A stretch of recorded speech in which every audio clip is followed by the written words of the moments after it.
Jesus, meus amados, e aí, como vocês estão? Olha eu aqui de novo, ó, só na benção, só na vitória, né? E aí, como vocês estão? Tão bem?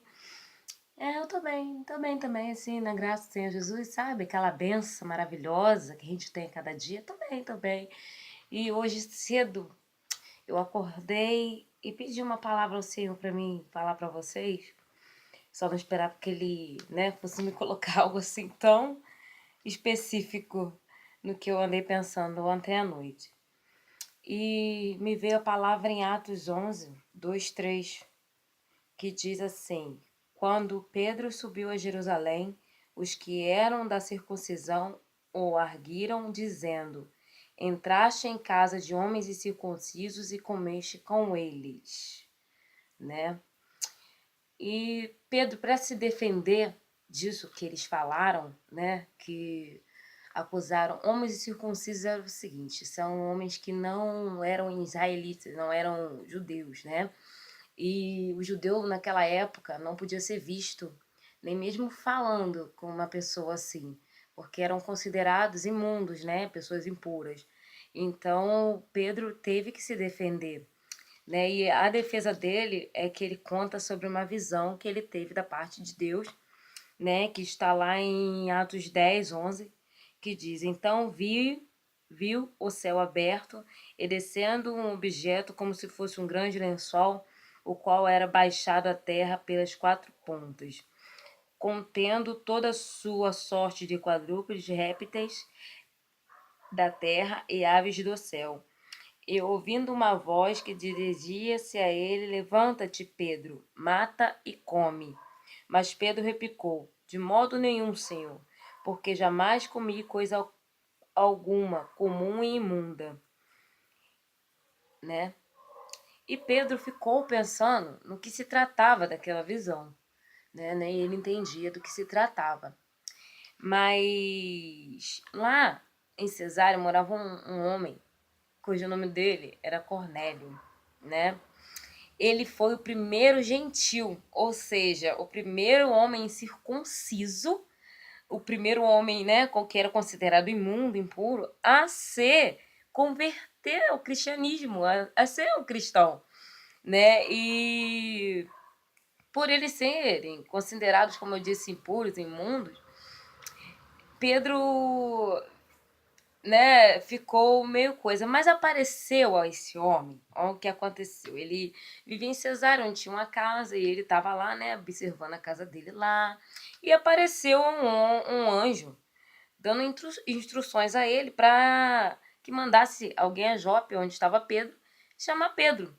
E logo depois dessa visão que Pedro teve, apareceram esses dois homens e pediram que Pedro fosse. Como Deus tinha ordenado a ele, né, falado a ele que ele poderia ir, né, que ele poderia ir com aqueles homens sem duvidar, Pedro foi com eles, né? Pedro foi e quando Pedro chegou lá, viu que tinha muita gente reunida. Tinha parentes, né? Tinha amigos dele íntimos lá, do Cornélio, reunidos. E todos eles eram impuros, todos eles eram não incircuncisos, não eram israelitas, né? Eram gentios. E Pedro olhou e falou para ele: Bem sabe, né, que eu não posso, que é proibido ao judeu estar com vocês. Mas Deus me mostrou que não devemos fazer acepções de pessoas, não devemos, não existe, né, não devemos considerar o comum ou impuro, né, ou imundo, né. Aí ele entendeu a sua visão, né, foi aí que ele entendeu a sua visão. E Pedro começou a falar de Jesus Cristo, do amor de Jesus Cristo, né? Começou a falar sobre o amor de Jesus, que Jesus havia ressuscitado. E ainda Pedro falando, aconteceu que o Espírito Santo de Deus caiu sobre aquele povo e todos eles foram batizados pelo Espírito Santo. Como, Mayra? Se eles eram impuros? Como, Mayra? Se eles não eram judeus? Se só os judeus eram, né? dado essa dádiva, né, de receber o Espírito Santo de Deus, de ter o amor de Deus. Como, Maia? Como? Como? Meu filho, se eu te falar que é um pouquinho difícil de explicar. Deus, ele ama a todos, ele não faz exceção de pessoas, né? E todos os que foram com os fiéis que eram da circuncisão, que foram com Pedro, né? Eles ficaram admirados, porque eram pessoas imundas, sabe? E Deus, assim, falava em línguas, engrandecendo o nome de Deus. E eles se perguntaram, porventura pode alguém recusar água para que não seja batizado estes, que assim como vós receberam o Espírito Santo? Né? Pode recusar Jesus a eles? Não pode, porque eles foram escolhidos por Jesus. Né? Através do centurião, através de Cornélio, eles foram escolhidos. Mas por quê, irmão? Por quê que Cornélio foi escolhido? Por quê? Nossa, ele era, sabe, um oficial do exército romano, né? Ele era um centurião, muito responsável lá, né? Com seus soldados lá que obedeciam a ele. Como? Como? Vou dizer por quê, irmãos. Está lá em Atos capítulo 10, ó. Morava em Cesareia um homem de nome Cornélio, centurião da corte chamada italiana. Mas olha só por que o Espírito Santo veio sobre aquele povo. Piedoso e temente a Deus com toda a sua casa, e que fazia muitas esmolas ao povo, e que continuava a orar, e de continuo orava a Deus. Ele não era judeu, não era israelita, mas ele orava, ele cria em Deus, ele acreditava em Deus do invisível, né? O Deus do impossível. Eu falo para meus filhos, Deus é invisível. Ele faz o impossível na sua vida, mas ele é invisível. Ele tá aqui, mas ele é invisível. Tem um homem invisível. Aí eles falam, mamãe, mas Deus tá aqui mesmo. Tá, ele é invisível, mas ele tá aqui, tá de olho em vocês. Tudo que vocês aprontar, Deus vai me contar. Mas vamos voltar, né? Só uma brincadeira. Entendeu? Irmãos, às vezes, nós cristãos fazemos um pouco de acepção. Como Pedro fez, como aqueles homens que questionaram Pedro também fizeram.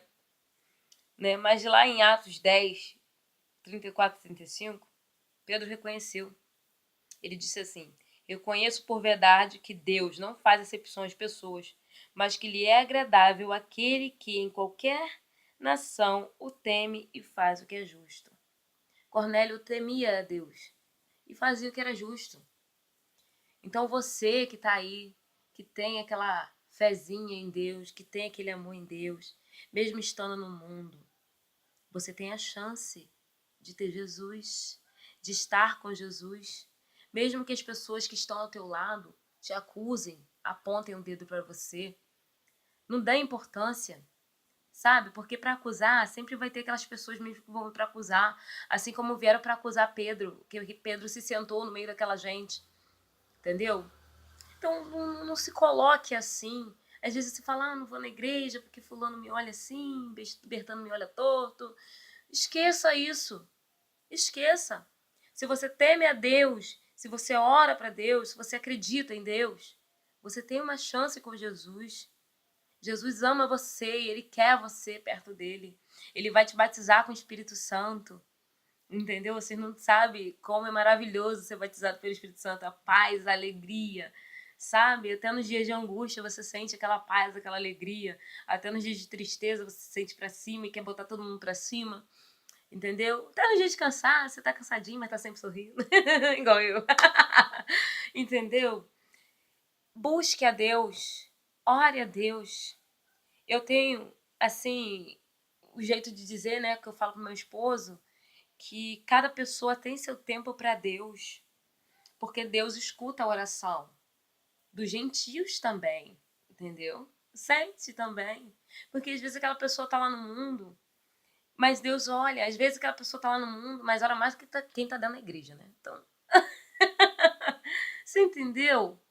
Ora a Deus, peça para Deus, Ele pode fazer o impossível na sua vida. Pode fazer o impossível, Ele pode modificar. Tenha um particular com Deus, tenha uma vida com Deus, tema Ele, que Ele vai mudar você aos poucos, Ele vai mudar a tua vida aos poucos. Vai mudar o teu esposo, vai mudar a tua esposa, vai mudar teu filho, a tua família. Deus faz o impossível, irmãos. E vocês não sabem o impossível que Ele fez na minha vida. Eu creio que Ele pode fazer o impossível na vida de vocês. Quando eu oro, eu sempre falo que creio que Deus pode fazer o impossível. Deus pode mudar como me mudou, como mudou meu esposo. Eu creio que Deus pode pegar aquele rapaz que é gerente de boca de fumo e transformar num ótimo gerente, sabe? Assim, gerente de Deus. É, Deus pode sim. Tenha fé, irmã. Tenha fé, irmão. Que aquele teu filho que é rebelde vai ser obediente não só a ti, mas a Deus também. Nunca julgue, entendeu? Para não ser julgado. Nunca jogue pedra para também não ser atingido por um. Eu sempre digo isso. Então fica aí a palavra, tá? Um bom dia a todos, tá? E eu tô muito feliz de ter voltado a falar com vocês, porque eu tava sentindo saudades. E eu espero que a gente volte a se ver sempre, tá? Um bom dia. Fique na paz do Senhor Jesus Cristo, tá bom?